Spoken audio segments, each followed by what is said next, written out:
Pardon, ce qu'il faut voir, c'est que les 3 Américains, quand ils vont en 69, donc poser le premier pied sur la Lune, ils rapportent, j'allais dire, ils font un petit peu de shopping.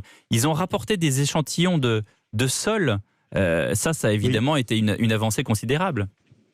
Tout à fait. C'est d'ailleurs la toute première chose qu'ils font, dès qu'ils mettent le pied sur la Lune, quasiment, tout de suite, ils prennent des roches parce qu'ils craignent, ce qui peut toujours arriver, de devoir repartir d'urgence. Donc la première chose qu'ils font, c'est cela. Et puis ensuite, ils développent leur programme. Et là, ça a été prévu, anticipé, évidemment, rien n'est laissé au hasard. Vous parlez de Houston tout à l'heure, tout est hyper minuté. Ils ont systématiquement un planning à la minute près quasiment. Voilà.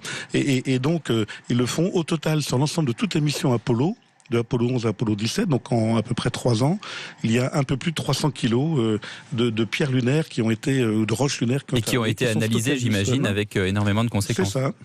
Exactement, donc elles sont stockées à Houston, en tant que telles, dans des abris, et puis un certain nombre sont déposés à des laboratoires pour faire des analyses en fonction de projets, de programmes d'analyse, donc ils sont déposés dans des labos dans le monde entier, et puis d'autres sont exposés au public, et nous avons la chance, nous, à Toulouse, d'avoir une pierre de lune ramenée par Apollo 15 en août 71.